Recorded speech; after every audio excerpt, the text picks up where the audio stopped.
This is Sam Edwards, proud sponsor of Heritage Radio Network, SurreyFarms.com. We talk about food, we talk about music, with musical dudes. Finger on the pulse, Snacky Tunes. Is that okay for you? Okay, you want to start? Let's go. Oh! Oh! Play the keys, girl. I want to hear the keys. Alright. Here we go. You got to breathe, man. You got to inhale. You got to exhale. Yo, who's that knocking at my door? Must be the man who flashed his fangs before. I mean the man who likes you bleeding. I mean the man who is in breeding. Who's that knocking at my door? Put on your turtleneck and bolt the door. I mean the man whose flesh is freezing. I mean the man whose heart ain't beating, but his lion's bringing me down. So holy water's bringing him down. And his science bringing me down. So the stake is bringing him down. And his lion's bringing me down.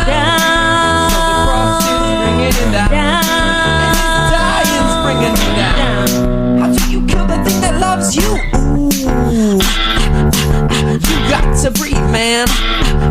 You got to inhale. You got to exhale.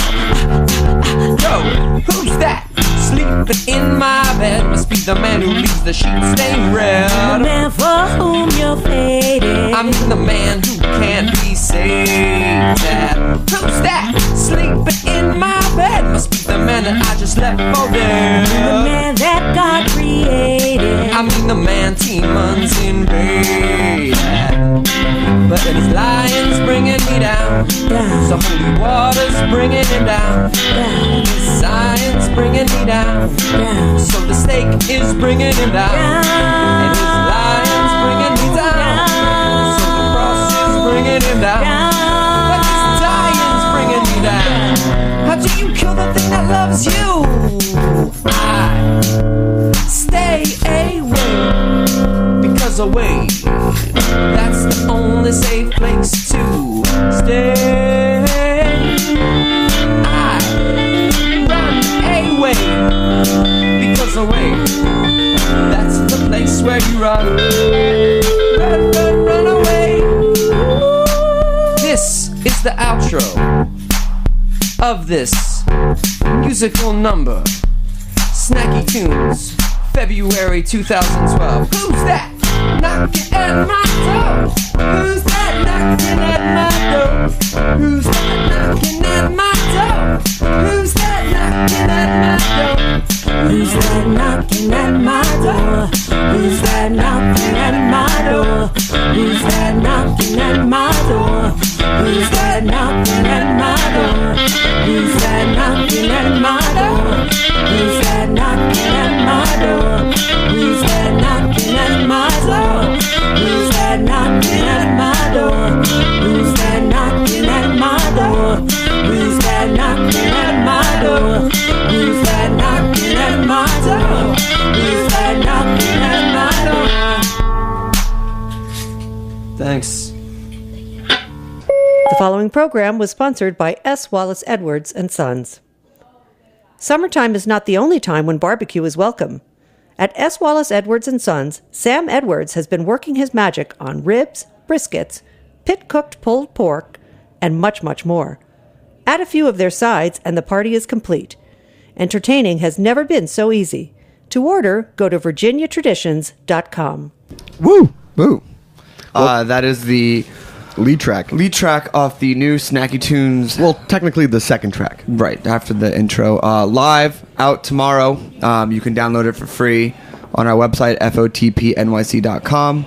And yeah, it'll be great. And we'll be sending out email blasts about it and everything. So yeah, we're going to be celebrating things at the City Winery, June 30th. Tickets on sale, and also for the Thrills VIP Hour. Yeah, so go to citywinery.com or go to thrillers.com to get your tickets for the barbecue.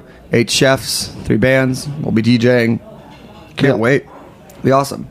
But today, we have Michael H. Endelman. Is the H necessary? It isn't, but it's fine. Is your name a common name that you need the middle initial? It's not a common name, actually. Yeah.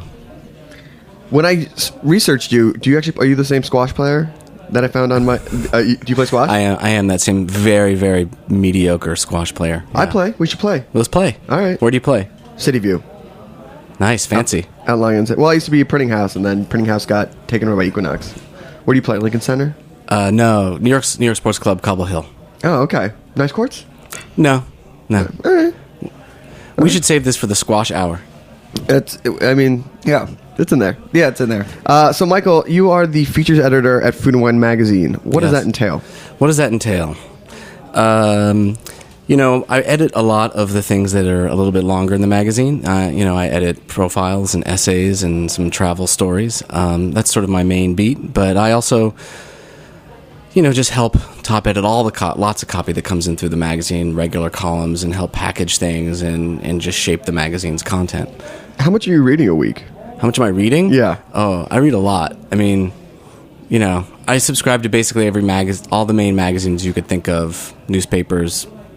I'm a Twitter fiend, so I read a lot. And then, in terms of what I read, in terms of actual stories, I don't know. I mean, a week like this week, we're shipping an issue. I'll be reading, 10, 15 stories or something like that.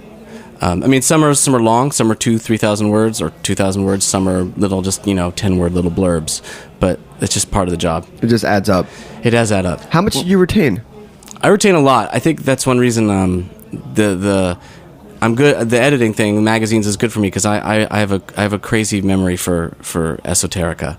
I remember lots of sort of random stuff. Wait, for the other magazines that you read, like that are obviously in other areas that are not food. Yeah. What are you looking for to bring into your editing style?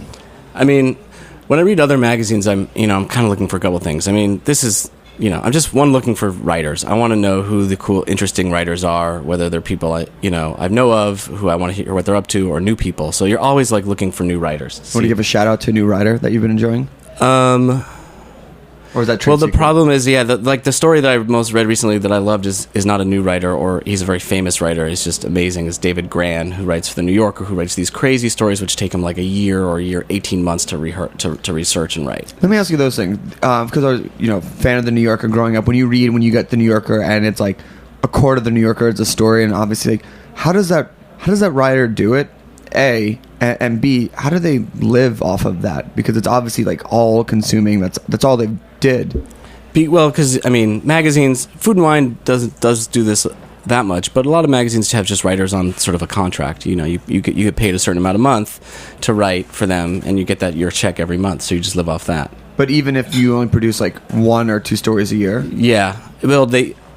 a lot of magazines pay per word, so you get paid, let's say, a fee, you 50,000 words a year, and so they just pay you out every month. And so as long as you have to meet that quota, I got it. I mean, when I was at Rolling Stone, we used to count people's word counts to say, have they met their quota yet? You have to count that up. Let's talk about Rolling Stone. Yeah, let's talk a little bit about your career before you got into the food world. Sure. Because a lot of the food guys we have on this show, they used to all be into music. Right. Yeah. They're still into music. They used to work in music. Right. Yeah. I mean, that's how I originally got into journalism. Magazines I was just obsessed with music, and I started out writing at and interning at the Boston Phoenix, which actually still exists, but it's I'm a Boston. Used to go to school there. I know the Phoenix well. Right, so I started out as an intern at the Phoenix, doing. What was it? The Rat? Was that the old? Yeah, the Rat is classic. The Phoenix with the Rathskeller. The Deli House. Yeah, in Kenmore Square. Oh, yeah. So the Phoenix was right around the corner from there. That's legendary club where Mission to Burma got their start. All these great bands used to play.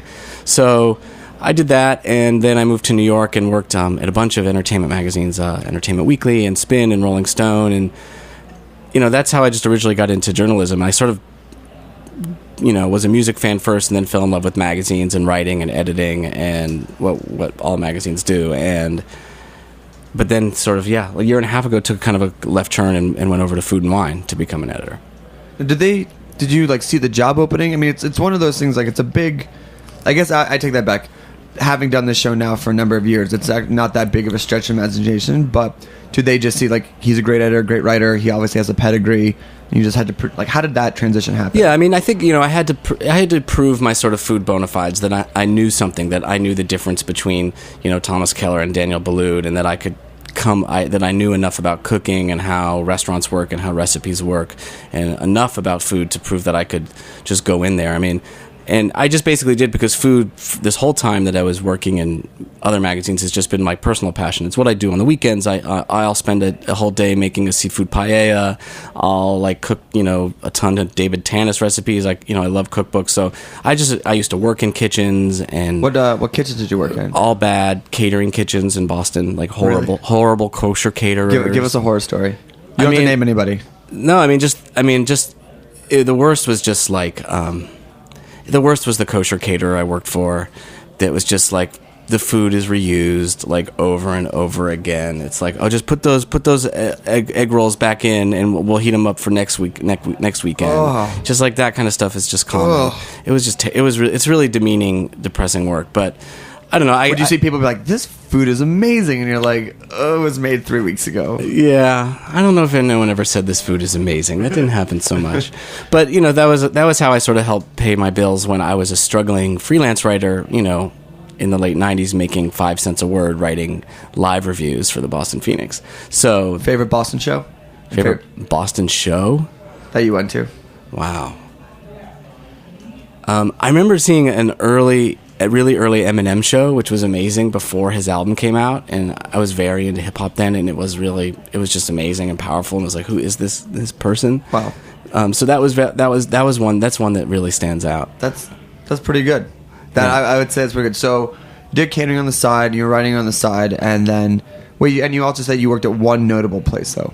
I worked at when I was growing up. I grew up in Michigan. I worked at this deli called Zingerman's, which is a really famous Jewish style deli. Yeah, kind of. It's cool is that they're Jewish, but they also do they import their own cheese, and they have amazing cheese program. They were really pioneers in sort of making everything from scratch, importing this great stuff from Italy and from France and from Spain that you couldn't get anywhere else. And for a long time there were not a lot of people who did this. And what was cool also about the menu was that they were like, okay, we're gonna make this idealized corned beef sandwich. We're gonna cure the corned beef ourselves. But then they also do Italian style. Subs, and they do, the most amazing. They have a BLT menu of 20 BLTs every summer. It's just a great place. So I learned a lot more about sort of quality food and working there than I did in my catering days. Did your parents cook? My parents are good cooks, really good. My dad is he's a professor and he's crazy organized, and so every Sunday he would map out every single dinner of the week. On a menu, and then write it all down. He's just very organized. So yeah. That's amazing. Were they pumped about the food and wine transfer? Yeah, I think they were. They were. Though my parents were sort of old hippies, so they appreciated the Rolling Stone thing a lot. They're lefties and old hippies, so I think they actually still get Rolling Stone, which is sort of nice. They still subscribe even after I left. But yeah, they were very pumped about food and wine, and they've been happy to live off some of the extra wine and scotch and things I get. All right, well, we're going to play another couple tracks off the comp that comes out tomorrow, and then we're going to talk about how big food mags are in today's current scene and the relevance of going to print versus being able to read something online. All right. Sound good? That sounds good. All right, you're listening to Snacky Tunes. We're your hosts, Greg and Darin Bresnitz, and here are the Immaculates with the song Tara Tara.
Love that song. Fletcher C. Johnson, birthday party, Snacky Tunes live comp coming out tomorrow.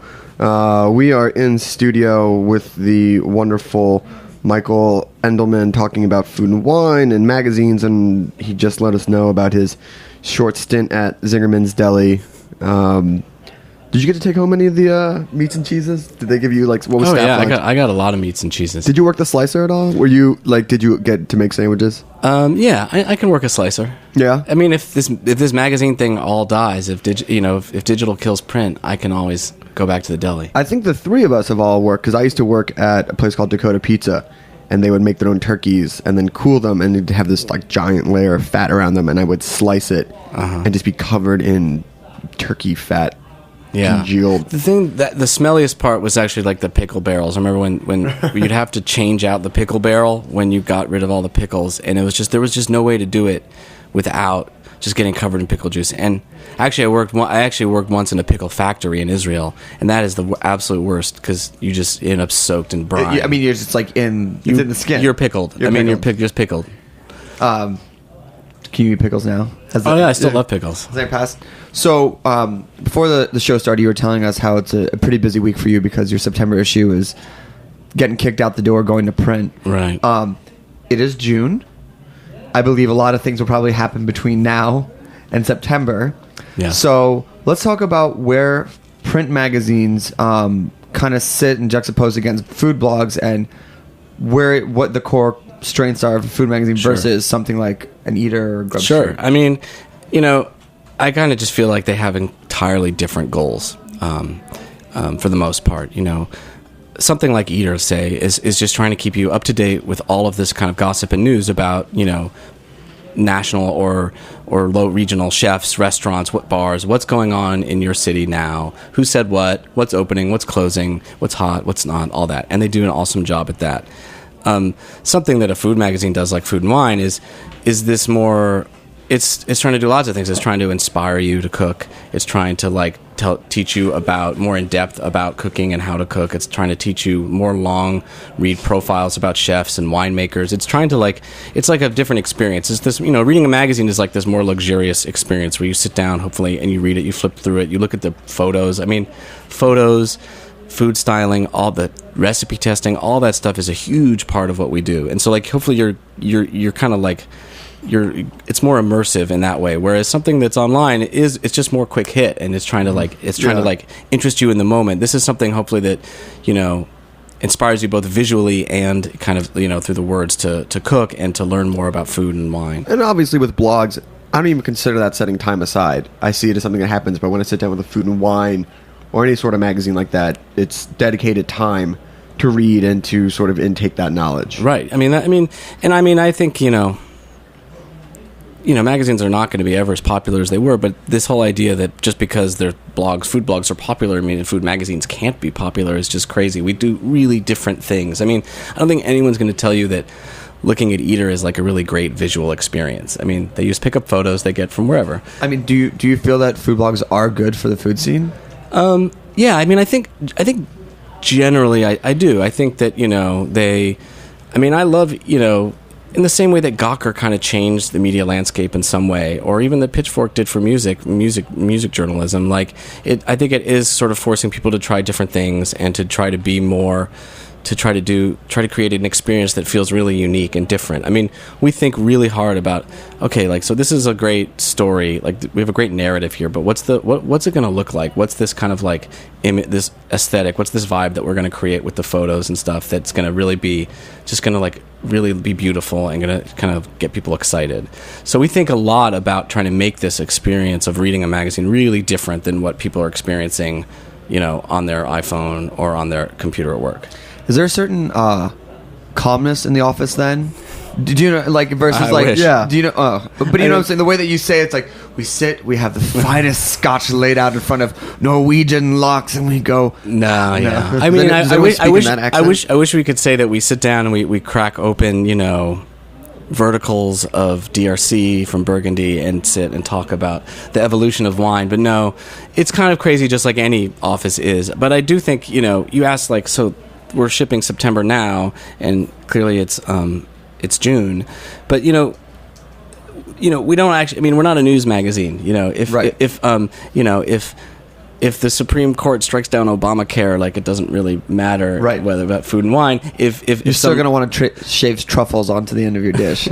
Exactly. But you guys do have a blog component, right? I mean, that's the brand. That's the idea. Is that the magazine serves one focus, one side of it, and then we have a very active website and blog, and hopefully, we have an email newsletter, which, is hitting people up with recipes every day or every week. We do a blog, which is more reactive to news and interviews, and so that we are hitting, hopefully you have this kind of 360 feeling where you're hitting people every day with stuff, you're hitting people once a week, and then you hit them once a month with this, this great product, this beautiful product. And I mean, I don't want to talk numbers, but across all the mediums that you hit people with, the email, with the website, with that, have you seen a growth in readership? Yeah. I mean, our circulation, the subscriptions of the numbers is going up. But then, just the amazing growth, 5-10 years ago, we did not have an email newsletter. Right. We now have one that reaches, I can't even say, because I don't know. I have no idea. No, I'm bad with the numbers. But, we reach millions of people more through Facebook and Twitter and all that stuff. And, I mean, I don't know. It's a different kind of thing. It's hard to say, you don't make as much money from that stuff, but it's all part of this brand. And, then Food and Wine's also got a big foot in the food festival world. We do them in Aspen, and we license and do them with all kinds of people. I've heard nothing but good things about the Aspen. Aspen is amazing. It just happened. Were you out there? I was not, but I have been, and it's Aspen is amazing, and it is. What sets it apart from the other ones? I don't know. I haven't been. I mean, I've only been to some local things, so I can't really say. But they get amazed. They get really, really top quality people.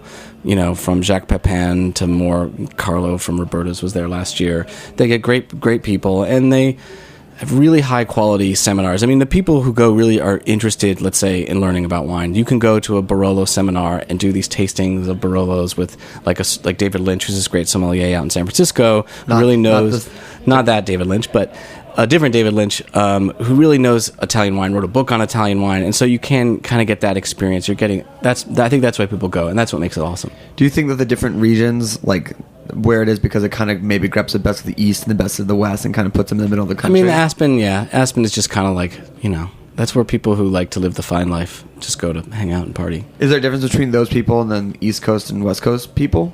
You mean who go to Aspen? Yeah. Yeah, probably. I mean, it gets definitely a much more...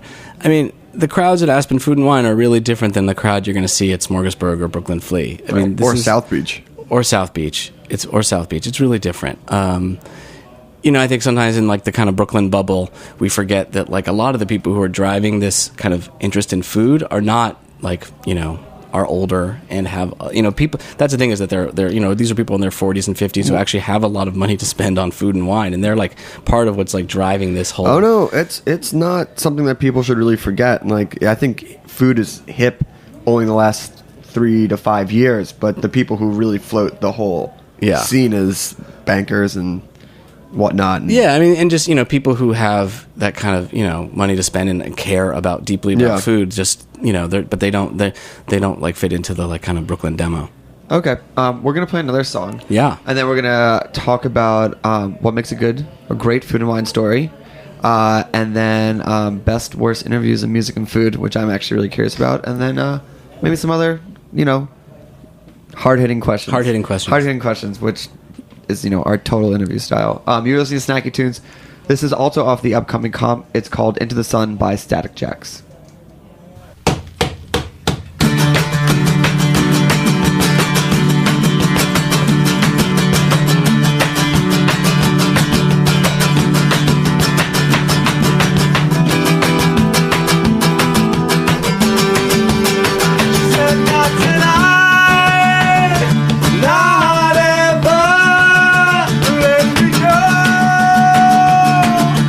Sometimes we just need to find a new way through the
that is hands down one of my favorite in-studio performances. You can go back to our podcasts, which you can check out if you just go to iTunes and search Snacky Tunes. We're on there.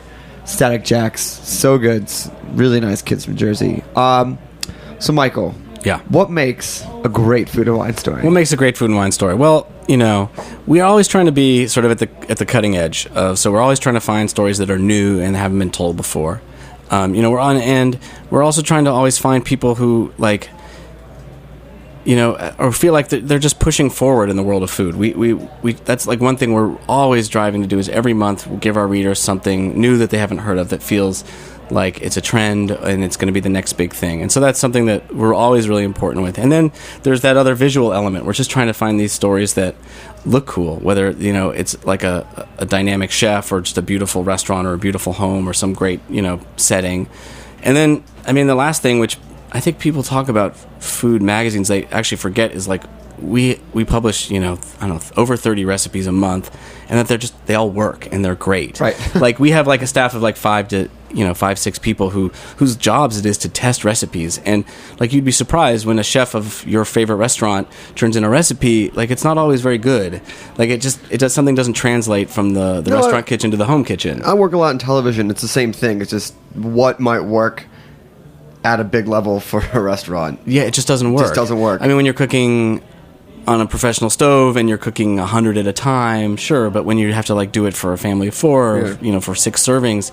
So, I cook from the magazine all the time. And like what's your favorite recipe you found from there? The one I made most recently, which was this crazy project, was Seamus Mullen of Tertulia has this great seafood paella, but you make it on a big Weber grill, on a big like 18-inch cast iron, a big carbon steel pan, like a paella pan. Yeah. And it was a lot. I mean, it was like you boil a lobster, you shell it, then you make a lobster stock, and then that you boil down and infuse with saffron and a sofrito and all this stuff, and it was great. That's an all-day thing.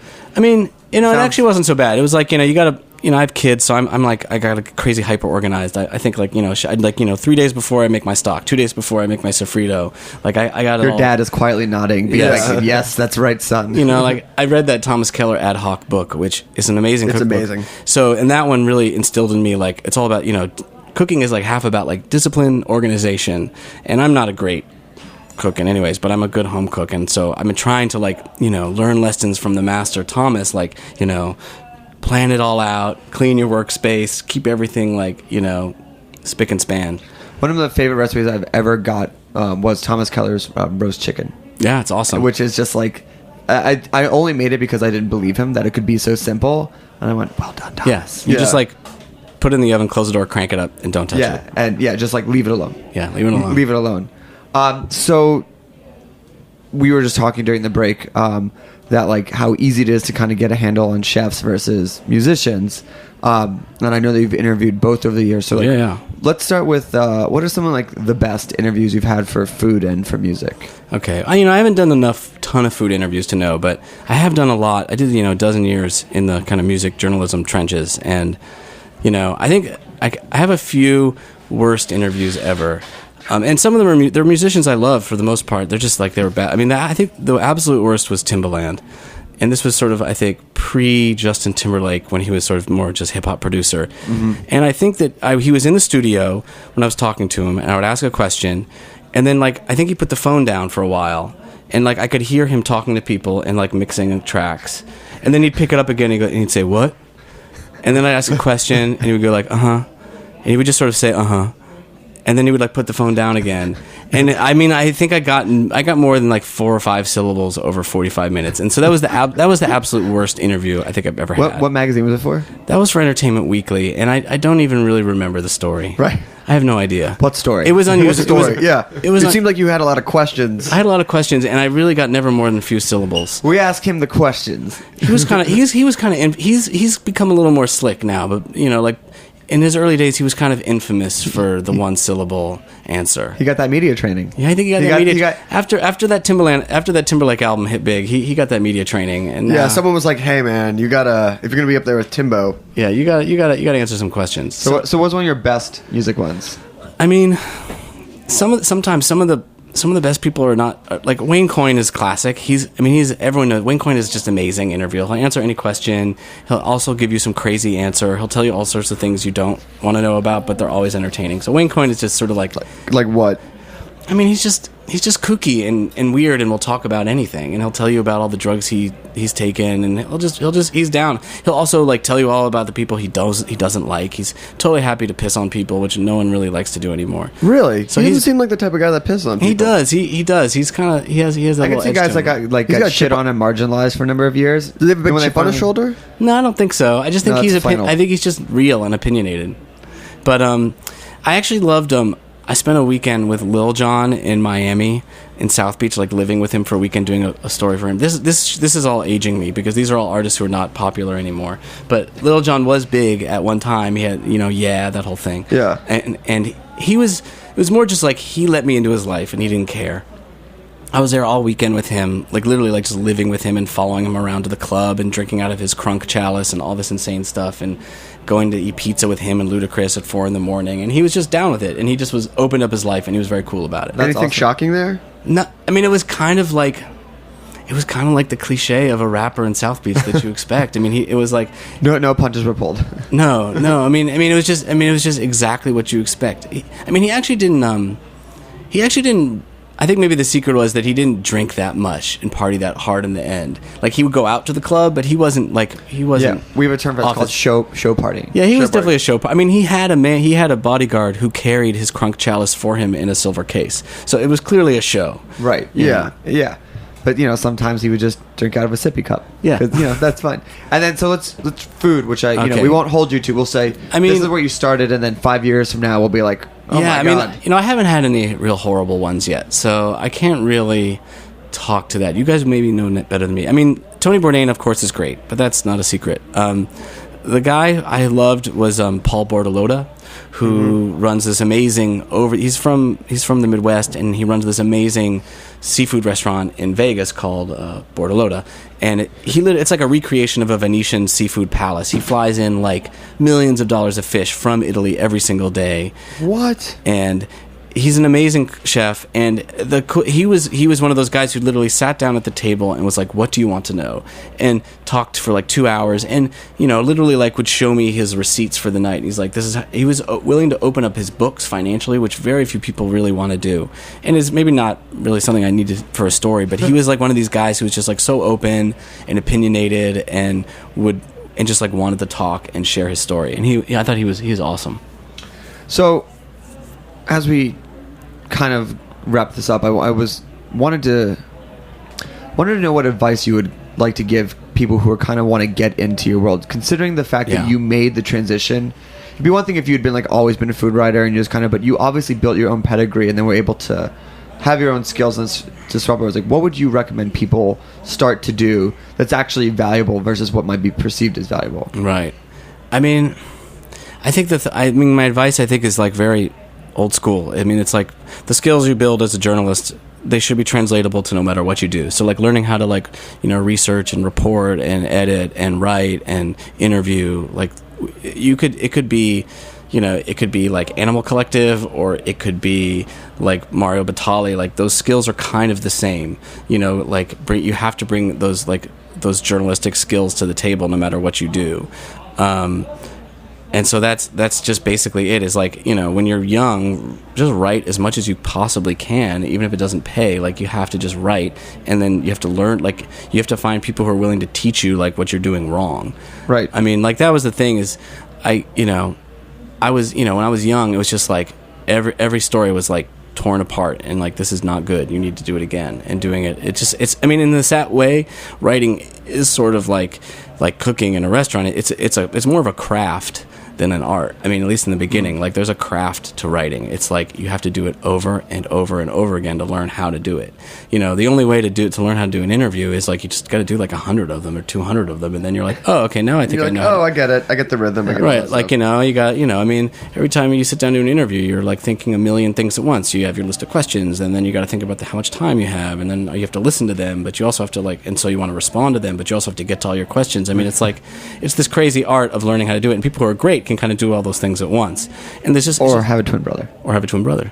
Oh, which is a secret. Yeah. Do you have a mentor shout out? I mean, I've been lucky. I've had a bunch of mentors over the years. I mean, I had an original mentor at the Boston Phoenix, this guy Matt Asher, who, I was his intern, and he was basically showed me how to get started. Jason Fine was my editor at Rolling Stone. Was great. He's now at Men's Journal. He's an awesome guy and great editor. Great. So I learned a lot from those guys. Can I ask, who's more obsessive? Movie buffs, music nerds, or food lovers? I actually think that music people are the most hardcore. Like I know Dylan nuts. I know people who are obsessed with French psychedelic rock from the '60s. I mean, like that kind of thing, like where esoteric. Like when you're I feel like those people who are searching and searching and searching for these live tapes. Or I did a story years ago on people who go around, the people who go around tape shows, like jam band shows.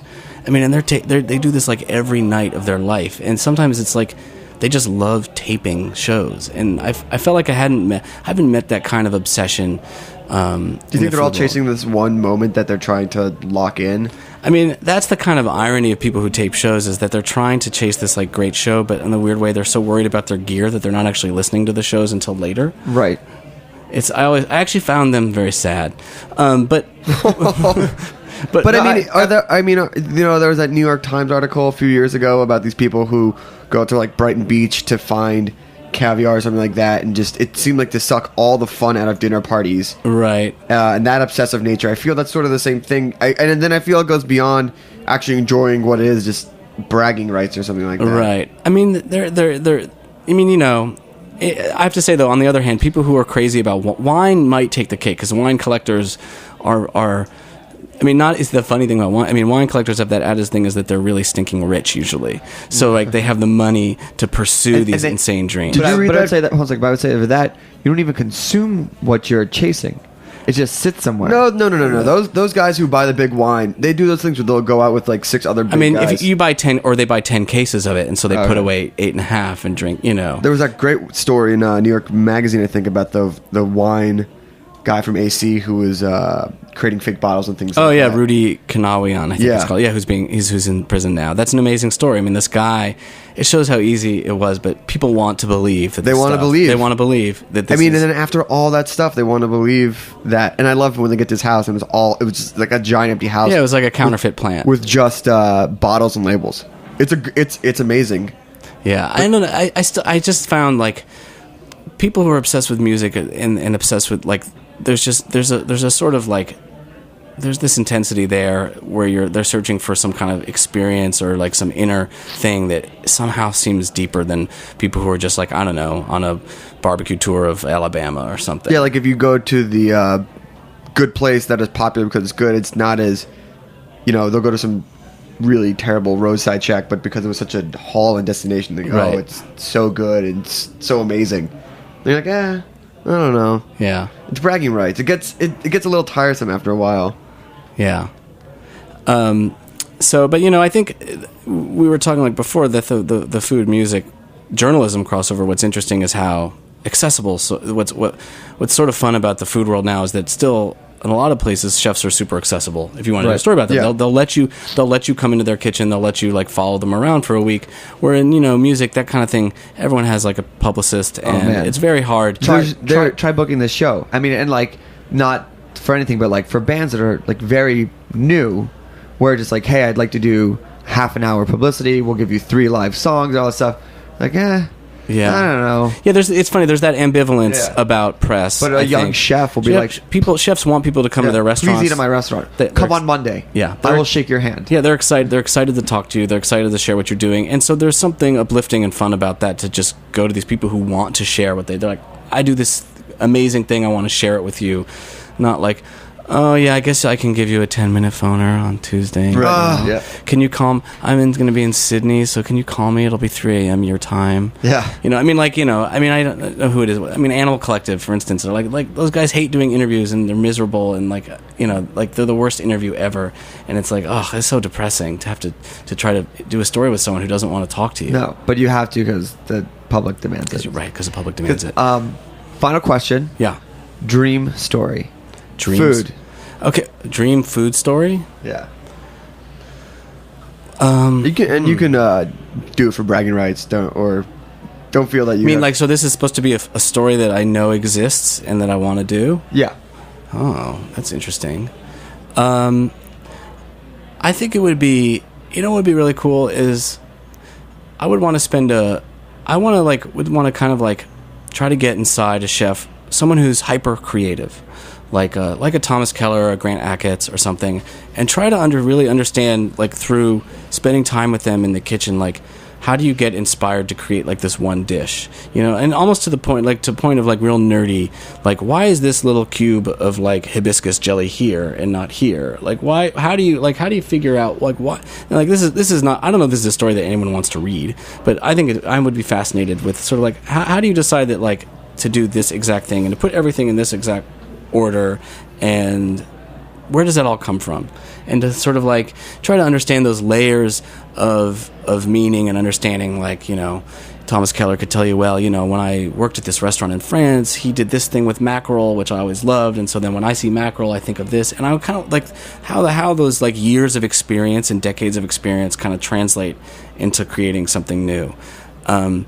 Because like that, and that only happens at a real high level of chefdom. Most chefs are not don't do that sort of thing. But on that way, that would be like an amazing thing to do. I would read that. No one read that. You could easily make that a series.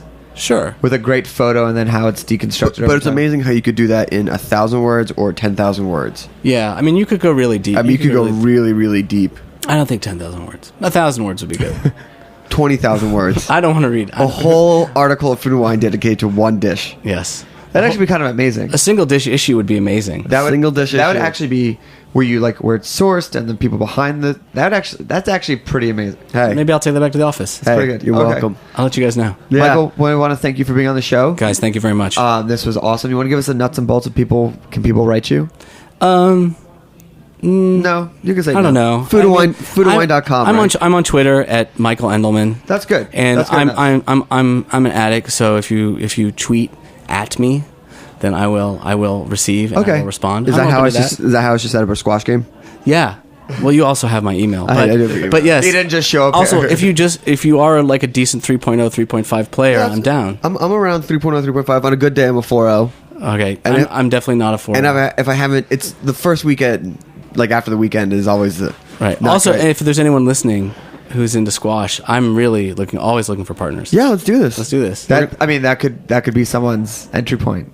Yeah, they could try. I mean, you know what? Actually, I'm going to be opening this up too. Like, if you're a writer and you want to pitch me, tweet me. And I'm like a big part of my job is working with freelance writers. I love working with new writers and new talent. And of the pitches I get, probably 98% of them don't work, but there's always like a few that do and that are interesting. And and I think people also think that when you pitch a magazine or an editor, it's like, oh, I'm pitching them this presented final product, but in reality all things always evolve. And so it's like one idea becomes another idea and evolves into something else. And like a one dish issue. So please, if you have pitches, I can't believe I'm saying this, I'm probably going to regret this, but please pitch me. You might regret it till you get that one article that you wouldn't have gotten any other way. And That's true. I mean, a lot of writers I work with are not. I mean, there's a writer I work with right now who just was a friend of someone who's an MFA guy and works at Christie's in the wine department, and he's an awesome writer. Amazing. Yeah. Hey, you never know. And that's what's shorter than an elevator pitch than a tweet pitch? Nothing. Right? Oh yeah, 140 characters. 140 characters. Pitch me 140 characters. But that would that's actually kind of amazing. You know what? If you get any good ones, please send them to me. Yeah, I will. We'll read them. We'll read them on air. All right. Well, thank you all for listening. Just a reminder that Snacky Tunes Live comes out tomorrow. Free download. Go to fotpnyc.com. If you go tonight, it'll probably be up there because I've got to upload it. And then don't forget about the City Winery Barbecue Blowout. You can get tickets at citywinery.com. Or Thrillist.com for the VIP hour. 8 chefs, Tyler Boring, David Burke, Garrett Oliver, Big A Ice Cream Truck, and more, plus bands from Snacky Tunes Rewards, Fletcher C. Johnson, and we're going to DJ. And we're going to DJ, and so Alex Pasternak. I'm going to take us out with one of my, it wasn't in the beginning, but it has grown to be one of my favorite tracks from the live volume called Barnacles by Laura Stevenson and the Cans. Michael, thank you again for joining us. Guys, thanks so much. And we'll be back next week with another episode of Snacky Tunes.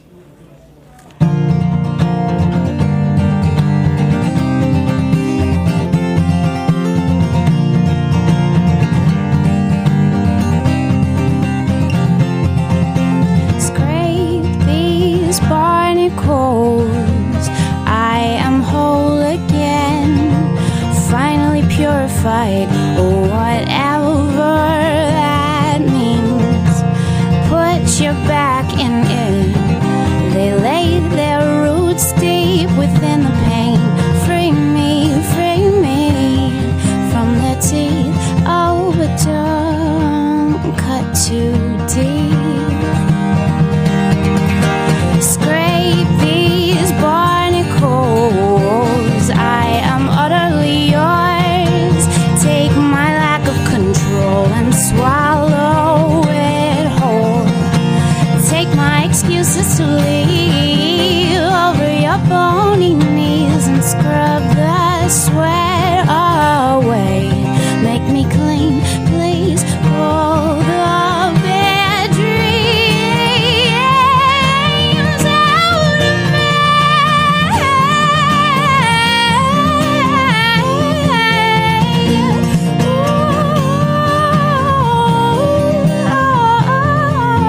Scrape these barnacles. I am utterly yours. Break my lack of control and swallow it. Oh, break my excuses to leave over your bony knees and free me. I am utterly yours. Free me. I am utterly yours. Free me. I am utterly